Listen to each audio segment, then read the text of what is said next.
तो आज हम अपनी चर्चा को हम आगे बढ़ाते हैं और आज हम चर्चा करेंगे रिंग, चेन और ब्रांचेस के ऊपर। ठीक है, ये हमारा लेक्चर नंबर 3 है। इसके पहले 2 लेक्चर्स में हमने कार्बन की बेसिक प्रॉपर्टीज, कार्बन के एलोट्रॉप्स और क्या क्या प्रॉपर्टीज होती हैं कार्बन के, ऐसे कैटिनेशन वगैरह के ऊपर चर्चा की है। तो आप हमारी प्लेलिस्ट जो बनी है carbon and its compound class 10th, उसमें आप इसे देख सकते हैं हमारे चैनल पे। ठीक है, लेक्चर नंबर 3 में कल हमने आपको बताया था कि जो कार्बन के कंपाउंड्स हैं उसमें आपको 3 तरीके के कंपाउंड 3 तरह के स्ट्रक्चर बेसिकली दिखेंगे।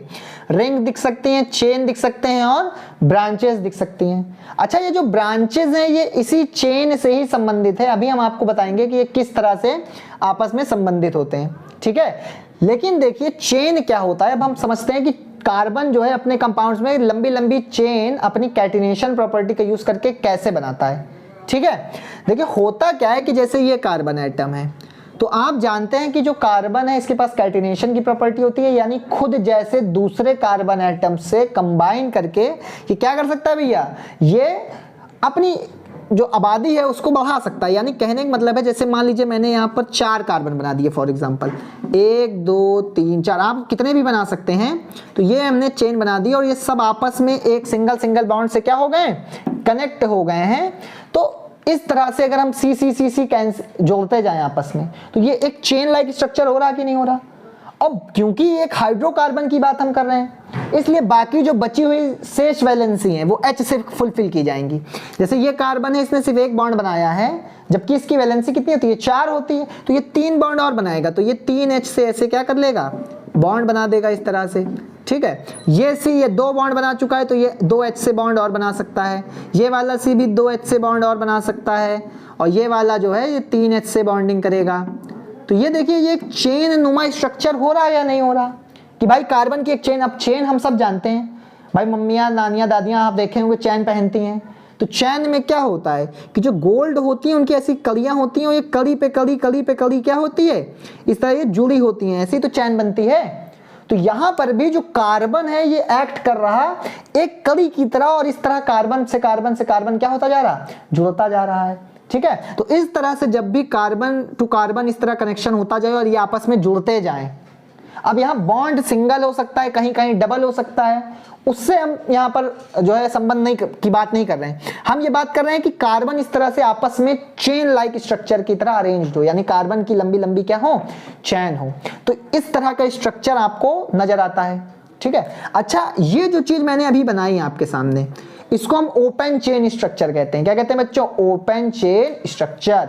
ओपन चेन इसलिए क्योंकि यहां पर कार्बन और हाइड्रोजन ही है, और दोनों को हमने बॉन्ड सहित खोल के दिखाया है कि ये कैसे कैसे रिएक्ट करते हैं, ना कैसे कैसे जुड़े होते हैं। अब इसी को कुछ लोग कंप्रेस्ड स्ट्रक्चर में लिखते हैं। उसमें क्यों लिखते हैं, क्योंकि उसमें लिखना आसान होता है। देखिए कैसे, जैसे ये 3 H लगे हैं C के साथ, तो हम इनको शॉर्ट फॉर्म में ऐसे लिख देते हैं CH3, देन उसके बाद एक बॉन्ड बनाते हैं, देन फिर CH2, देन फिर एक बॉन्ड बनाते हैं CH2 और फिर CH3। यानी चेन जहां स्टार्ट होती है वहां CH3 होता है, जहां एंड होती है वहां पे क्या होता है हाइड्रोकार्बन में CH3, और बाकी बीच में CH2 होंगे। अगर एल्केन है तो ये एल्केन ही तो है, सब सिंगल बॉन्ड है। ठीक है, तो इस हिसाब से ये होता है। दूसरी बात, यहां पर एक बात और समझिए, ये आपको मैंने क्यों बताया कि CH2 यूनिट से बढ़ रहा है। अभी आगे आप चल के पढ़ेंगे होमोलॉगस सीरीज के बारे में, वहां आपको ये फैक्ट काम आएगा, इसलिए मैंने इसे बता दिया। तो इस तरह की जब भी कड़ी से कड़ी कार्बन की तरह से जुड़ करके एक स्ट्रक्चर बनता है, तो उसे हम एक चेन स्ट्रक्चर कहते हैं कार्बन का। और जो एल्केन है वो इसी तरह के सिंगल बॉन्डेड कार्बन का एक नेटवर्क ही तो होता है, सीरीज स्ट्रेट चेन का नेटवर्क होता है। अब देखिए बात समझिए, अगर आप चेन को समझ गए तो आप एक ब्रांच का जो कॉन्सेप्ट है ये भी बहुत ही आसानी से समझ सकते हैं। देखिए ब्रांच भी बहुत सरल है।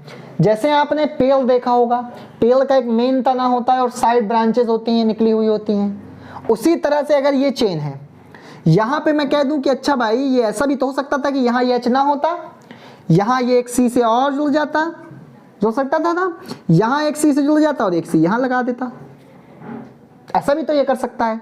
तो देखिए ये C को 2H की जरूरत और है, इस वाले को भी 2H की जरूरत और है, तो इधर लिख देता हूँ, इसको 3 की जरूरत है। तो अब देखिए यहाँ पर एक हमारी ये चेन है, ये एक हमारी चेन है, ये चेन है एक हमारी। भाई ये चेन हमारी बड़ी है और ये मेन चेन हो गई, मेन चेन का काम कर रही। लेकिन साइड ही में एक ये छोटी सी चेन भी लटकी हुई है, इससे लटकी हुई है कि नहीं, कार्बन का एक छोटा सा नेटवर्क इससे लटका हुआ है।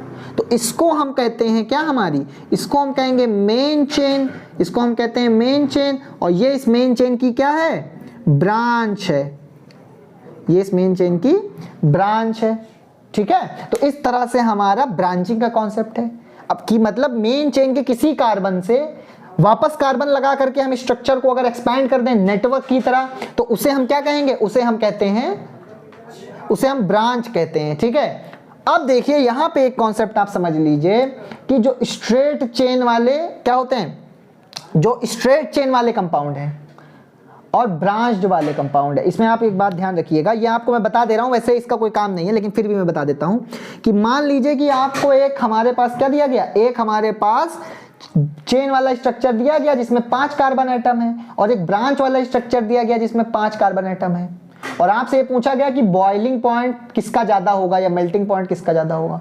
तो ये ध्यान रखिएगा, जैसे जैसे ब्रांचिंग बढ़ती जाती है मेल्टिंग और बॉइलिंग पॉइंट कंपाउंड का क्या होता जाता है, कम होता जाता है, स्ट्रेट चेन वालों का ज्यादा होता है। ठीक है, ये आगे वैसे आपको इतना जरूरत नहीं थी पर फिर भी मैंने इसके बारे में आपको बता दिया। तो ये तो हो गए हमारे चेन वाले कंपाउंड। अब एल्केन, एल्काइन और एल्कीन ये तीनों ही चेन वाले ही कंपाउंड है। चेन का जब मैं चेन कहूंगा तो आपको ब्रांच भी समझना है उसमें, कि हो सकता है कि एक ही चेन हो या हो सकता है कुछ साइड चेन, इसको साइड चेन भी कह सकते हैं, साइड चेन, या हो सकता है कुछ ब्रांचें भी निकली हो, ऐसा भी हो सकता है। ठीक है, तो एल्केन, एल्काइन, एल्कीन ये तीनों हमारे इस हिसाब से होते हैं। अब देखिए इसके बाद हम बात करते हैं जरा सा रिंग वाले कौन से कंपाउंड अच्छा हमको देखने को मिलते हैं। ऑर्गेनिक केमिस्ट्री में रिंग वाले भी आपको कई कंपाउंड कार्बन के देखने को मिलेंगे। तो ये रिंग कैसे बनती है इसके बारे में आप 11th क्लास में डिटेल में पढ़ेंगे कि इनका नॉमेनक्लेचर कैसे किया जाता है और ये रिंग वाले स्ट्रक्चर्स कैसे बनते हैं, इसके बारे में आप 11th क्लास में डिटेल से ऑर्गेनिक केमिस्ट्री में पढ़ेंगे। वहां पर आप और भी कंपाउंड्स के बारे में पढ़ेंगे, और भी वैरायटी के कंपाउंड होते हैं उनके बारे में पढ़ेंगे। ठीक है, इसके अलावा आप टर्टोमेरिज्म वगैरह के बारे में पढ़ेंगे कि कैसे होता है इसमें, और जो बेसिक जो ऑर्गेनिक केमिस्ट्री है उसके बारे में आप और सीखेंगे वहां पर देखिए यहां पे अगर हम रिंग की बात करें, सॉरी देखिए रिंग जो है हमारा ऑर्गेनिक केमिस्ट्री में बहुत सारे कार्बन के कंपाउंड ऐसे होते हैं जो रिंग फॉर्म करके रहते हैं। रिंग कहने का मतलब है कि उसी चेन को अगर हम दोनों तरफ से पकड़ें और क्या कर दें, बंद कर दें, अगर आपस में बॉन्ड लगा के बंद हो जाए तो उसे हम एक रिंग कहेंगे। ठीक है, जैसे बहुत फेमस एग्जांपल, इसमें कुछ लिमिटेड एग्जांपल है जो आपको पढ़ने हैं। ठीक है, जैसे हम बात करें यहाँ पर एक कंपाउंड ये होता है आपका, देखिए हम बनाते हैं, जैसे हमने मान लीजिए 6C बना दिए, क्या बना दिए, 6C बना दिए।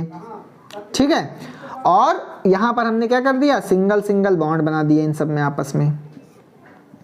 अब देखिए यहां पर इस कार्बन को कितने की जरूरत है, इस कार्बन को H2 की जरूरत है या नहीं है, बताइए। 2 कार्बन इसने 2 रिंग बना दी है, बनाई है, तो इसको H2 की जरूरत है, इसको भी H2 की जरूरत है, इसको भी H2 की जरूरत है, इसको भी H2 की जरूरत है, इसको भी H2 की जरूरत है, और इसको भी 2H की जरूरत है। देखिए क्या कार्बन की सारी वैलेंसी पूरी हो गई है। भाई यहाँ पे कार्बन को 4 वैलेंसी बनानी थी, 2 इधर बनाई इसने 2H के साथ, 4 यहाँ भी 4, यहाँ भी 4, 4 4 सब में 4 4 है ना। ये जो स्ट्रक्चर आपको दिख रहा है इसमें कितने कार्बन है, 1 2 3 4 5 और 6 कार्बन। इसे हम कहते हैं साइक्लोहेक्सेन। क्या कहते हैं, साइक्लोहेक्सेन। साइक्लो इसे इसलिए कहा जा रहा है क्योंकि एक साइक्लिक स्ट्रक्चर है, क्लोज रिंग जैसा स्ट्रक्चर ये बना रहा है, नहीं बना रहा बच्चों। इसके अलावा मैंने आपको एक एग्जांपल दिया था, जैसे इसका एग्जांपल दिया था, CH2 यूनिट्स को रिपीट करके ये एक हमने बनाया था, CH2 ये CH2 और यहाँ एक बॉन्ड बनता था, ये भी तो एक रिंग बना रहा है। तो यानी क्लोज स्ट्रक्चर इस तरह से बनाए जो कि साइक्लिक हो, यानी किसी एक कार्बन एटम से चलने पर स्ट्रक्चर में हम उसी कार्बन एटम पे वापस आ जाएं। तो इस तरह के स्ट्रक्चर्स को हम क्या कहते हैं, इसको हम रिंग कहते हैं। ठीक है, यहां पर जैसे ये जो रिंग है इसे हम कहते हैं साइक्लोप्रोपेन। ठीक है, साइक्लोप्रोपेन कहते हैं, क्या कहते हैं, साइक्लोप्रोपेन कहा जाता है इसको। ठीक है, तो ये हमारे साइक्लो कंपाउंड्स हैं। इसके अलावा देखिए एक बहुत फेमस एग्जांपल है रिंग वाले स्ट्रक्चर का। अब आप रिंग का कॉन्सेप्ट समझ रहे हैं धीरे धीरे। रिंग का एक बहुत ही फेमस एग्जांपल है, ठीक है, इसके बारे में आप 11th क्लास में और आगे आने वाले समय में बहुत डिटेल से पढ़ेंगे कि ये क्या होता है, ठीक है। देखिए हम आपको बताते हैं यहाँ पर वो एग्जांपल आपको ध्यान रखना है, बेंजीन। क्या है बच्चों? बेंजीन। इसका जो हमारा एक तरह से कह सकते हैं फॉर्मूला होता है, या आप कह सकते हैं कि इसका जो कॉम्पोजिशन होता है वो इस हिसाब से होता है C6H6, ये इस हिसाब से होता है, ठीक है। अब इसका स्ट्रक्चर देखिए हम कैसे बनाते हैं। इसका स्ट्रक्चर कैसे बनेगा? इसका भी साइक्लोहेक्सेनॉल जैसा ही स्ट्रक्चर है, बस थोड़ा सा डिफरेंस है, ठीक है। और ये बेंजीन बच्चों बहुत इंपॉर्टेंट कंपाउंड है, आने वाले केमिस्ट्री में भी बहुत इंपॉर्टेंट कंपाउंड है। 12th क्लास में आप जब जाएंगे तो इससे संबंधित बहुत सारी बातें आपको पढ़नी है। ये ऑर्गेनिक केमिस्ट्री में एक चीज होती है जिसे हम कहते हैं एरोमेटिक कंपाउंड्स। तो जो एरोमेटिक कंपाउंड्स हैं उनकी आधारशिला यही है बेंजीन। इससे तमाम कंपाउंड बनाए जाते हैं, बहुत ही ज़्यादा इंडस्ट्रियल और फिजिकल इंपॉर्टेंस के कंपाउंड इससे बनते हैं। फिनॉल हो गया, ठीक है, बेंजोइक एसिड हो गया, बेंजल्डिहाइड हो गया, बहुत सारे अनंत कंपाउंड इससे बनते हैं। तो ये एरोमेटिक कंपाउंड को समझने की आधारशिला, ये खैर आप क्या नहीं है इसलिए मैं इसके ऊपर चर्चा नहीं कर रहा हूँ, ठीक है। आने वाले समय में जब 12th के ऊपर ऑर्गेनिक केमिस्ट्री के ऊपर वीडियो बनाएंगे तब उसमें हम इसकी बात भी करेंगे, ठीक है। तो देखिए यहाँ पर होगा क्या कि हम इसे वैसे ही जोड़ देते हैं जैसे हमने पहले जोड़ा था, एक्सेप्ट क्या, एक्सेप्ट हमें यहाँ पर अल्टरनेट डबल बॉन्ड बनाने हैं, और पूरे बॉन्ड नहीं बनाने बच्चों, ये इस हिसाब से बनाने। देखिए एक यहाँ पे बनाया, फिर एक को छोड़ा, फिर एक इधर बनाया, फिर एक छोड़ा, एक इधर, फिर एक बनाया, ठीक है। और बची हुई जो भी है वहाँ पर H को ऐड कर दिया, यहाँ H ऐड कर दिया, यहाँ H ऐड कर दिया, एक एक H भी है। तो अगर आप देखेंगे तो यहाँ पर आपको दिखेगा कि यहाँ पर 6 H बनाए हैं मैंने। कितने H बनाए बच्चों? 6 H बनाए हैं। कार्बन भी मैंने कितने बनाए हैं? 6 बनाए हुए हैं, ठीक है। तो ये C6H6 है या नहीं? अब आप पूछेंगे कि ये जो डबल बॉन्ड आपने बनाया है ये आधा आधा क्यों बनाया है? दरअसल इसका रीजन है, ये डबल बॉन्ड है ही नहीं, ठीक है, ये डबल बॉन्ड है ही नहीं, ये जो है, लेकिन ये सिंगल बॉन्ड भी नहीं है। आप कहेंगे ये क्या तमाशा बता रहे हैं? तो इसके बारे में आप आगे हाइब्रिडाइजेशन वगैरह कॉन्सेप्ट पढ़ेंगे, और आप पढ़ेंगे कि जो बेंजीन रिंग होती है इसमें रिजोनेंस होता है। अब ये क्या होता है ये आप 11th क्लास में पढ़ेंगे इसके बारे में डिटेल में, लेकिन आप इतना ध्यान रखें कि ये डबल बॉन्ड है नहीं, ये बिहेव डबल बॉन्ड भले जैसा करे पर ये डबल बॉन्ड नहीं है, ठीक है। और उसके कई सारे पैरामीटर है, स्पेक्ट्रोस्कोपिक पैरामीटर है जिससे हम कह सकते हैं कि यहाँ ये डबल बॉन्ड नहीं है। तो इतना मैं कॉम्प्लेक्स नहीं जा रहा हूँ, वरना आधे बच्चे तो ऐसे ही छोड़ देंगे, कहेंगे ये सब ज़्यादा बताते हैं, समझ ही नहीं आता कि क्या बता रहे हैं, ठीक है। लेकिन ये बेंजीन रिंग का बहुत ही फेमस स्ट्रक्चर है, ठीक है, इसको हम कैकुले स्ट्रक्चर कह सकते हैं, ठीक है। तो ये ध्यान रखिए। तो इसको हम कई बार देखिए ऐसे भी रिप्रेजेंट करते हैं। कैसे? इसको ऐसे रिप्रेजेंट कर दिया जाता है, सिंपली ऐसे, ऐसे करेंगे, ऐसे, देन ऐसे, ऐसे, ऐसे, और देन बीच में हम इसके बाद ऐसे इलेक्ट्रॉन की डेंसिटी ऐसे दिखा देते हैं। तो ये हमारा बन गया बच्चों क्या? बेंजीन बन गया। क्या बन गया? बेंजीन बन गया, ठीक है। तो ये हमारे एग्जाम्पल्स थे रिंग, चेन और ब्रांचेस को समझने के लिए, ठीक है। इतनी बात आपको समझ में आनी चाहिए।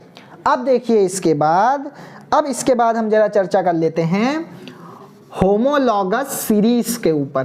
किसके ऊपर चर्चा कर लेते हैं? हम चर्चा करते हैं होमोलॉगस सीरीज की। होमोलॉगस सीरीज क्या चीज होती है, ठीक है। तो इतनी बात अगर आप समझ गए तो अब आप होमोलॉगस सीरीज को भी आसानी से समझ जाएंगे कि होमोलॉगस सीरीज क्या चीज होती है।